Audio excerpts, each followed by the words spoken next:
स्वर कथा चैनल के सभी बंधुओं को संतोष कुमार शर्मा का बहुत बहुत नमस्कार। मित्रों, घड़ियों का आविष्कार तो 15वीं शताब्दी में हुआ। इससे पहले समय की गणना कैसे की जा सकती? आज हम जब भी कहीं जाने की बात करते हैं, किसी समय की बात करते हैं, तो कहते हैं कि मैं 2 बजे जा रहा हूँ, या रात्रि के 8 बजे जा रहा हूँ, या सुबह मुझे जल्दी 4 बजे जाना है। परंतु पहले ऐसा नहीं था। यदि आपने पुरातन काल की कहानियाँ पढ़ी हो या सुनी हो, तो हम उस समय कहा करते थे कि रात का तीसरा पहर था या सुबह का दूसरा पहर था। हमारे ऋषियों ने समय की गणना करने का एक अपना अलग तरीका अपना लिया था। और यदि आप भारतीय सभ्यता को देखें, जो भी कोई रीति रिवाज भी आज तक जो कायम है, वो सब वैज्ञानिक तथ्यों पर आधारित है। आज हम पूरे दिन को 24 घंटों में विभाजित करते हैं। उन्होंने पूरे दिन को, यानी कि दिन और रात को मिलाकर 8 पहरों में विभाजित कर दिया था, और हर एक पहर लगभग आज के 3 घंटे के बराबर होता था। 4 पहर सुबह और 4 पहर रात्रि के माने जाते थे। दिन के 4 पहर थे पूर्वाह्न, मध्याह्न, अपराह्न और सायंकाल, और रात्रि के 4 पहर थे प्रदोष, निशित, त्रयामा और उषा।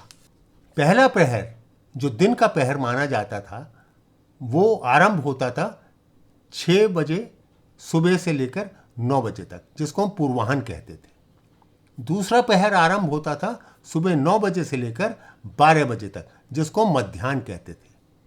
तीसरा पहर आरंभ होता था 12 बजे से लेकर दोपहर के 3 बजे तक, जिसे हम अपराह्न कहते थे। और चौथा पहर आरंभ होता था 3 बजे से, जो 6 बजे तक चलता था, जिसको हम सायंकाल कहते थे। और रात्रि का पहला पहर, यानी कि पूरे दिन का 5वां पहर आरंभ होता था शाम को 6 बजे और वो चलता था 9 बजे तक, जिसे हम प्रदोष कहते थे। 9 बजे रात्रि से लेकर 12 बजे तक का दूसरा पहर रात्रि का होता था, और पूरे दिन का छठा पहर जिसको कहते थे, उसको निश्चित कहा जाता था। रात्रि के 12 बजे से लेकर 3 बजे तक रात्रि का तीसरा पहर और पूरे दिन का 7वां पहर कहलाता था, उसको कहा जाता था त्रयामा। और 8वां पहर होता था, यानी कि रात्रि का चौथा पहर, वो रात्रि के 3 बजे आरंभ होकर सुबह 6 बजे तक चलता था। हर प्रहर की अपनी अलग अलग मान्यताएं थी। ज्योतिष शास्त्र और संगीत शास्त्र में इन पहरों का बहुत ही महत्व था। हर एक पहर के लिए एक विशेष प्रकार का राग था, जो उस पहर में ही गाया जाता था, जिसका कहते हैं जिसका इम्पैक्ट या जिसका असर उसी पहर में अधिक होता था। रागों की रचना भी इसी प्रकार से की गई थी। और ज्योतिष के अनुसार तो हर एक पहर का अपना अलग महत्व था।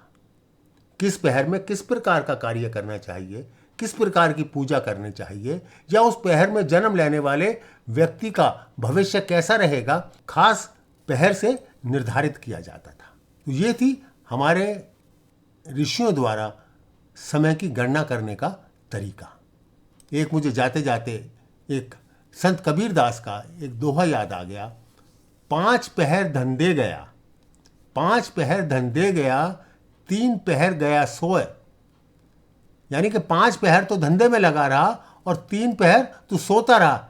1 पहर हरि नाम बिन मुक्ति कैसे होए। आप सभी का बहुत बहुत धन्यवाद।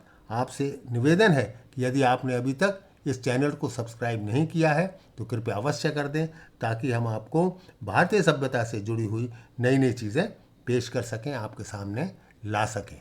आप सभी का बहुत बहुत धन्यवाद।